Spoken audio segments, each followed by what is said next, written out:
എല്ലാവർക്കും ആദ്യം തന്നെ ഒരു അഡ്വാൻസ്ഡ് ദീപാവലി ആശംസകളും അതോടൊപ്പം ഒരു ജയ് ഹിന്ദും. ഇനി ഈ ദീപാവലി ആഘോഷത്തെ കുറിച്ച് പറയുമ്പോൾ അത് കുറച്ചധികം സ്പെഷ്യലാണ്. കാരണം പാകിസ്ഥാന്റെ മണ്ണിലാണ് നമ്മൾ നല്ല ഉഗ്രം പടക്കം പൊട്ടിച്ച് ദീപാവലി ആഘോഷിച്ചത്. വിഷയത്തിലേക്ക് പോകാം. തീവ്രവാദികളെ കൊന്നതിന് ഒരു രാജ്യം പകരം ചോദിക്കാനായി ഇറങ്ങുകയാണ്. പക്ഷേ അവർക്ക് തെറ്റി. ഇത് ഒരിടത്തും ഒന്നിന്റെ മുമ്പിലും തോൽക്കാത്ത രാജ്യമാണ് നമ്മുടെ ഇന്ത്യ. ഇന്ത്യയെ കാത്ത് രക്ഷിക്കാനായി ഉള്ളത് ജീവനേക്കാളും ഒക്കെ മേലെ രാജ്യത്തെ അകമഴിഞ്ഞ് സ്നേഹിക്കുന്ന സൈനിക ശക്തിയും. ആ പേര് കേട്ടാൽ ഭയക്കണം ഭീകരവാദത്തെ ആയുധമാക്കിക്കൊണ്ട് നടക്കുന്നവർ. തീർന്നില്ല. പഞ്ചപാണ്ഡവന്മാരെ പോലെ അല്ലെങ്കിൽ സിംഹക്കൂട്ടങ്ങളെയൊക്കെ പോലെ ഇന്ത്യയെ തൊട്ടാൽ ചോദിക്കാനായി ഇന്ന് റഷ്യ, ഇസ്രയേൽ, ഫ്രാൻസ് തുടങ്ങി ലോകത്തെ സകല ശക്തികളും കട്ടയ്ക്ക് നിൽക്കുന്നുമുണ്ട്. ആയുധമായും ഇന്റലിജൻസായും ഇന്ത്യക്ക് എന്ത് വേണമെങ്കിലും അവരുണ്ട് കൂടെ. മൊസാദ് അടക്കം കൂടെ ഉണ്ടെന്ന വാർത്തകളാണ് തുരുതുരെ വരുന്നത്. ബൈസൺ വാലിയിൽ 26 പേരുടെ ചോരപ്പുഴ ഒഴുകിയപ്പോൾ അതിന് പകരം ചോദിച്ചത് അവർക്കുള്ള നീതി നടപ്പാക്കിയതാണ് ഓപ്പറേഷൻ സിന്ദൂറിലൂടെ. എന്നാൽ ഇതോടെയും ഒന്നും അവസാനിക്കുന്നില്ല. 16 സാധാരണക്കാരായ കാശ്മീരി ജനതയുടെ ജീവനാണ് പാകിസ്ഥാൻ വീണ്ടും എടുത്തിരിക്കുന്നത്. അതിന് നമ്മൾ പക വീട്ടാതിരിക്കുമോ? എങ്കിലിത് ഇന്ത്യ അല്ലാതിരിക്കണം. മിക്കവാറും ഇനി ഒരു ഭീകരവാദം ഉണ്ടാതിരിക്കുവാനായി പാകിസ്ഥാനെ ലോക ഭൂപടത്തിൽ നിന്നും തുടച്ചു നീക്കിയേക്കാം. പാകിസ്ഥാൻ സ്വപ്നത്തിൽ പോലും കരുതി കാണില്ല ഇതുപോലെയൊരു അവസ്ഥ. കൂടെ നിൽക്കാൻ ആരുമില്ല. ഇന്ത്യയാണെങ്കിൽ ഒറ്റയാനായി തലയുയർത്തി പിടിച്ച മുമ്പിലും. അതുപോലെ തന്നെ ലോകത്ത് മറ്റൊരിടത്തും ഒരു ആണവ രാജ്യത്തെ മറ്റൊരു ആണവ രാജ്യം സമീപകാലത്തൊന്നും ആക്രമിച്ചിട്ടുമില്ല. ഇന്ത്യക്കെതിരെ ആണവായുധം പാകിസ്ഥാൻ പ്രയോഗിച്ചാൽ എങ്ങനെ അത് പ്രതിരോധിക്കണമെന്ന പ്ലാൻ അടക്കം തയ്യാറാക്കിയാണത്രേ പാക് മണ്ണിൽ കയറി ഇന്ത്യ അടിച്ചിരിക്കുന്നത്. എങ്കിൽ എന്താണ് അടുത്ത നീക്കം? മൂന്നാം ലോക മഹായുധമോ അതോ മറ്റെന്തെങ്കിലുമാണോ? എന്തായാലും ഇതുവരെ സംഭവിച്ചതിന്റെയും ഇനി സംഭവിക്കാൻ പോകുന്നതിന്റെയും വിശദമായ വിവരങ്ങൾ നമുക്കൊന്ന് പരിശോധിക്കാം. അതുപോലെ നമ്മുടെ രാജ്യം ഉയർത്തിപ്പിടിക്കുന്ന മഹത്തായ സന്ദേശങ്ങളും നമുക്ക് മനസ്സിലാക്കാം.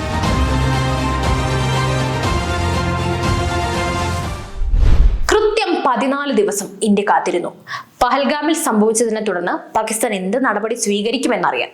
എന്നാൽ അവർ ഒന്നും ചെയ്തില്ല എന്ന് മാത്രമല്ല, ഇന്ത്യക്കെതിരെ ഒരുപാട് പ്രതികരണങ്ങൾ നടത്തിയും പ്രകോപനം നടത്തിയും അവർ മുന്നോട്ട് പോയി. ഒടുവിൽ നമ്മുടെ 3 സൈന്യവും, അതായത് കരസേന, നാവികസേന, വ്യോമസേന ഒരുമിച്ചിറങ്ങി അടിക്ക് തിരിച്ചടി അതിലും ഗംഭീരമായി തന്നെ കൊടുത്തു. ഷഹബാസ് ഷെരീഫിന്റെ ഒന്നിനും കൊള്ളാത്ത കൂലിപ്പട്ടാളത്തെ നോക്കുകുത്തിയെ നിർത്തി അവിടെ ഇന്ത്യ കറക്കി അടിച്ച് അവന്മാരെ തൂഫാനാക്കി കളഞ്ഞു. പാകിസ്ഥാൻ പോറ്റി വളർത്തുന്ന ഭീകരവാദികളുടെ 9 ക്യാമ്പുകളാണ് നമ്മുടെ പുലിക്കുട്ടികൾ ചെന്ന് തരിപ്പണമാക്കി കളഞ്ഞത്. ശരിക്കും പറഞ്ഞാൽ വല്ലാത്തൊരു അനുഭവമാണിത്. ഒരേ സമയം വൈകാരികമായും അഭിമാനിക്കാനും ഒക്കെ തോന്നുകയാണ്. നമ്മുടെ രാജ്യത്തെ 26 ജീവനുകളെ അവന്മാർ നിഷ്ഠൂരമായി വക വരുത്തിയപ്പോൾ അതിന് പകരം ഇങ്ങെടുത്തത് 90ഓളം ഭൂമിക്ക് ഭാരമായി നിൽക്കുന്ന ഭീകരവാദികളെ കൊണ്ടാണ്. ഈ കണക്കിനെ കുറിച്ച് സ്ഥിരീകരിച്ച റിപ്പോർട്ടുകൾ ഇതുവരെ ലഭിച്ചിട്ടില്ല എങ്കിൽ കൂടി 600ഓളം തീവ്രവാദികൾ തിങ്ങിപ്പാർക്കുന്ന ഇടങ്ങളാണ് ഇന്ന് തരിപ്പണമായി കിടക്കുന്നത്. എന്തായാലും ഓപ്പറേഷൻ സിന്ദൂർ എന്ന ഇന്ത്യയുടെ ആ മഹത്തായ നീക്കത്തിലൂടെ ഒരുപാട് ശക്തമായ സന്ദേശങ്ങളാണ് ലോകത്തിനൊട്ടാകെ നൽകിയത്. രാജ്യത്തെ വിദേശകാര്യ സെക്രട്ടറി വിക്രം മിശ്രിയോടൊപ്പം മാധ്യമങ്ങൾ കണ്ട് വിശദീകരണം നൽകിയത് നമ്മുടെ സൈന്യത്തിന്റെ ഉയർന്ന വനിതാ സൈനിക ഉദ്യോഗസ്ഥരാണ്. കരസേനയുടെ സോഫിയ ഖുറേഷിയും വിംഗ് കമാൻഡറായ വ്യോമിക സിംഗും.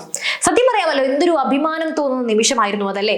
നാരീ ശക്തി എന്നത് വെറും വാക്കല്ലെന്നും അതോടൊപ്പം സ്ത്രീകളുടെ നിസ്സഹായ അവസ്ഥയെ ചൂഷണം ചെയ്തുകൊണ്ട് അവരുടെ കൺമുമ്പിൽ വെച്ച് തന്നെ അവരുടെ പ്രിയപ്പെട്ടവനെ വകവരുത്തി അവരുടെ സിന്ദൂരം മായ്ച്ചുകൊണ്ട് രക്തം ചിന്തിക്കുമ്പോൾ ഒരിക്കലും അവർ സ്വപ്നത്തിൽ പോലും ചിന്തിച്ചു കാണില്ല അവരുടെ കണ്ണുനീരിന് പകരം ചോദിക്കാൻ ഇന്ത്യയിൽ ഉശിരുള്ള പെണ്ണുങ്ങൾ തന്നെ ഇറങ്ങിത്തിരിക്കുമെന്ന്. കഴിഞ്ഞ ദിവസത്തെ ആ പത്രസമ്മേളനം കണ്ടവർക്കറിയാം സോഫിയ ഖുറേഷി എന്ന ആർമിയുടെ ആ ഓഫീസറുടെ ആ ബോൾഡ്നെസ്സും ഉറച്ച ശബ്ദവും ഒക്കെ. ഇവന്മാരൊക്കെ അവരുടെ നാട്ടിൽ പെണ്ണുങ്ങളെ പ്രസവിക്കാനും കുഞ്ഞുങ്ങളെ വളർത്താനുമുള്ള ഒരു യന്ത്രമാക്കി സമീപിക്കുമ്പോൾ ഇവിടെ ഇങ്ങനെ ആയിരിക്കുമെന്ന് അവന്മാരൊന്നും കരുതി കാണില്ല. എന്തായാലും അതൊരു മികച്ച വളരെ മഹത്തായ നീക്കം തന്നെയായിരുന്നു. Hats off to our India government and the Indian soldiers.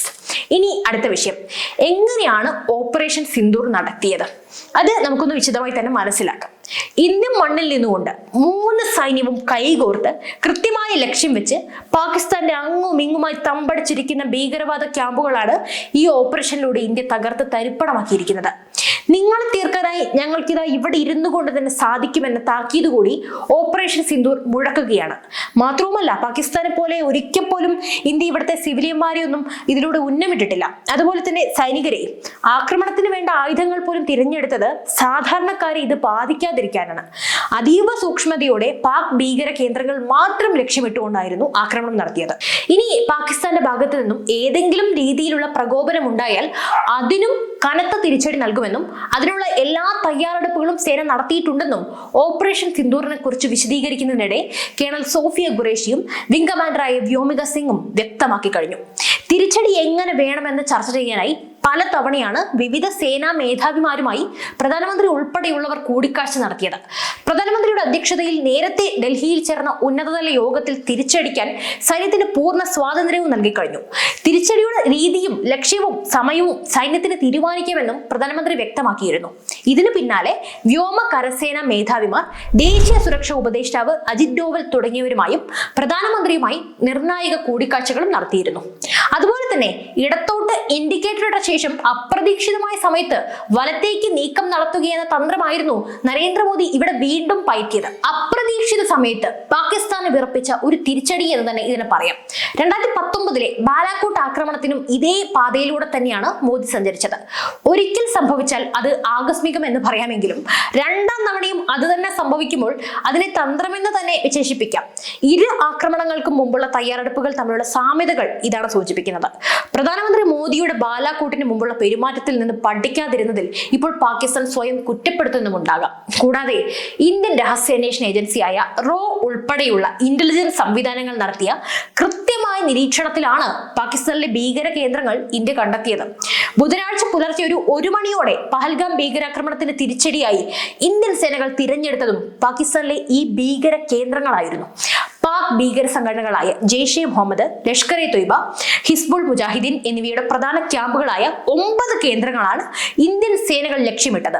പാകിസ്ഥാനിലും Pak അധീന കാശ്മീരിലുമായുള്ള മുസാഫറാബാദ്, പിന്നെ അതുപോലെ തന്നെ കോട്ട്ലി, അതുപോലെ ബഹാവൽപൂർ, റാവൽകോട്ട്, ബിംബർ, ചക്സ്വാരി തുടങ്ങിയ സ്ഥലങ്ങളായിരുന്നു ഇന്ത്യയുടെ സൈനിക ആക്രമണം. ജെയ്ഷെ മുഹമ്മദിന്റെ ആസ്ഥാനമായ ബഹാവൽപൂരിലെ മർക്കസ് സുബഹാനുള്ള ക്യാമ്പസ്, ലഷ്കർ ആസ്ഥാനമായ മുരിട്കയിലെ മർക്കസ് തൊയ്ബ, അതുപോലെ തന്നെ ഹിസ്ബുൾ ക്യാമ്പസായ സിയാൽകോട്ടിലെ മഹ്മൂന ജോയ എന്നിവയെല്ലാം ഇന്ത്യയുടെ ഓപ്പറേഷൻ സിന്ദൂറിൽ ചാരമായി കഴിഞ്ഞിരിക്കുന്നു. 25 മിനിറ്റോളം നീണ്ടിരുന്ന ആക്രമണത്തിൽ സ്ക്വാൽപ്പ്, അതായത് സ്റ്റോം ഷാഡോ മിസൈലുകളും ഹാമർ ബോംബുകളും ഭീകര കേന്ദ്രങ്ങൾക്കെതിരെ പ്രയോഗിച്ചു. ഓപ്പറേഷൻ സിന്ദൂറിന് പിന്നാലെ പാകിസ്ഥാനിലെ ഈ ഭീകര കേന്ദ്രങ്ങളിലെ ഉപഗ്രഹ ചിത്രങ്ങളും അവിടങ്ങളിൽ ബോംബ് വർഷിക്കുന്നതിന്റെ വീഡിയോ ദൃശ്യങ്ങളും ഒക്കെ സേന പുറത്തുവിട്ടതുമാണ്. ഇനി നമുക്ക് ആയുധങ്ങളെ പറ്റി പറയാം. കൃത്യതയുള്ള ആയുധങ്ങൾ ഉപയോഗിച്ചായിരുന്നു ഓപ്പറേഷൻ നടത്തിയത്. ഫ്രാൻസ് നിർമ്മിത സ്കാൽപ് മിസൈലുകൾ, ക്രൂയിസ് മിസൈലുകൾ എന്നിവ ഇതിനായി സേനകൾ ഉപയോഗിച്ചിട്ടുണ്ട്.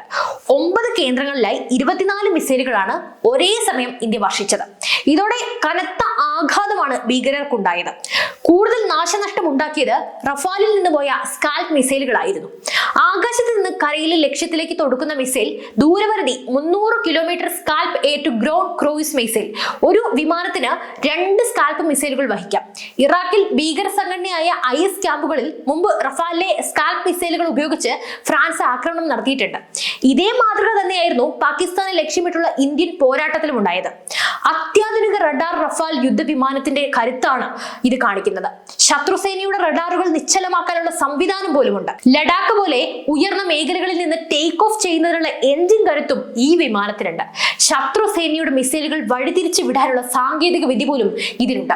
അതായത് റഫാലും SCALP air to ground cruise മിസൈലും ചേർന്നാണ് പാകിസ്ഥാനെ തകർത്ത് കളഞ്ഞത് എന്ന് പറയാം.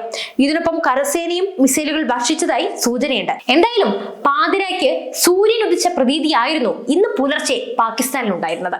പക്ഷേ അത് നമ്മുടെ ഇന്ത്യൻ സൈന്യത്തിന്റെ, ഇന്ത്യൻ പുലിക്കുട്ടികളുടെ ദീപാവലി ആഘോഷമായിരുന്നു. ഇനി അടുത്തത് നമ്മൾ അറിഞ്ഞിരിക്കേണ്ട കാര്യം എന്താണെന്നാൽ, പഹൽഗാമിൽ ഭീകരാക്രമണത്തിന് നേതൃത്വം നൽകിയവരെ സ്വപ്നത്തെ പോലും ഞെട്ടിയുണർത്തുന്ന ആക്രമണമാണ് ഇന്ത്യ നടത്തിയിരിക്കുന്നത്. കൊടും ഭീകരനായ ജെയ്ഷെ മുഹമ്മദ് സ്ഥാപകൻ മസൂദ് അസറിന്റെ 14 കുടുംബാംഗങ്ങൾ ഉൾപ്പെടെയാണ് ഇന്ത്യൻ സൈന്യത്തിന്റെ ആക്രമണത്തിൽ കൊല്ലപ്പെട്ടിരിക്കുന്നത്.